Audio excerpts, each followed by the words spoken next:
26वीं आईनी तरमीम के तहत आईनी बेंचेस के क़याम समेत दीगर मामलात पर जहां अदलिया के बाहर से आवाजें उठ रही हैं, वहीं अदलिया के अंदर भी इस पर तकसीम वाज़ेह है। सुप्रीम कोर्ट के सीनियर मोस्ट जज जस्टिस मंसूर अली शाह एक से ज्यादा बार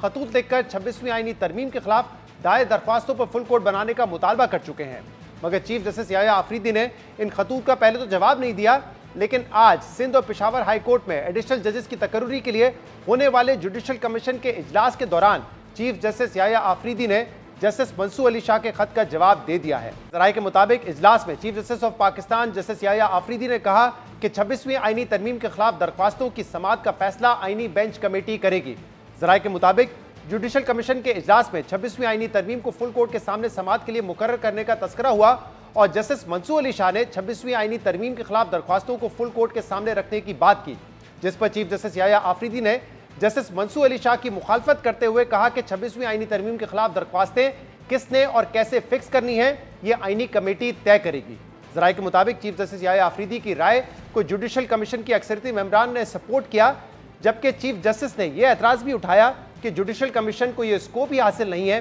कि 26वीं तरमीम को ज़ेरे बहस लाए। अहम बात यह कि कल जस्टिस मंसूर अली शाह का इस बारे में जो खत सामने आया था, उसमें उन्होंने ये मौक़िफ़ अपनाया था कि 26वीं आईनी तरमीम के खिलाफ 2 दर्जन से ज़ायद दरख्वास्तें ज़ेरे इल्तवा हैं, जो मंजूर भी हो सकती हैं और मुस्तरद भी, और अगर 26वीं आईनी तरमीम के खिलाफ दरख्वास्तें मंजूर होती हैं तो जुडिशल कमीशन के फैसलों की वक़्त ख़त्म हो जाएगी। ऐसी सूरत हाल इदारे और मेंबर्स के लिए शर्मिंदगी का बायस बनेंगी। जस्टिस मंसूर अली शाह ने इस खत में मुतालबा किया था कि पहले फुल कोर्ट बनाकर 26वीं आईनी तरमीम के खिलाफ दरख्वास्तों पर फैसला किया जाए।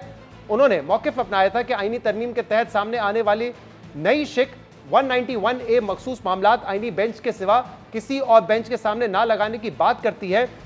मगर यह शिक फुल कोर्ट को आर्टिकल 184(3) के तहत मामले की समाअत से नहीं रोकती। आइन के आर्टिकल 203J की शिक C और D में फुल कोर्ट और सुप्रीम कोर्ट के दीगर बेंचेस के दरमियान फ़र्क को तस्लीम किया गया है। ताहम अगर आपको इस कानूनी पोजीशन पर शुबात है तो फुल कोर्ट समाअत से पहले इस कानूनी पोजीशन पर फैसला कर सकता है। इसके अलावा जस्टिस मंसूर अली शाह ने अपने खत में यह नुक्ता भी उठाया था कि आर्टिकल 175A के तहत जजेस की तैनाती से पहले जुडिशल कमीशन ऑफ पाकिस्तान के रूल्स बनाना जरूरी है और रूल्स बनाने से पहले जजेस की तैनाती गैर आईनी होगी। मगर आज चीफ जस्टिस याह्या आफरीदी ने जस्टिस मंसूर अली शाह की 26वीं तरमीम के खिलाफ दरख्वास्तों को फुल कोर्ट के सामने लगाने की गुजारिशात को मुस्तरद कर दिया है। ताहम जजेस की तैनाती के लिए जुडिशल कमीशन के रूल्स की तश्कील का मामला कमीशन की ज़ेली कमेटी को भेजने का फैसला किया गया है।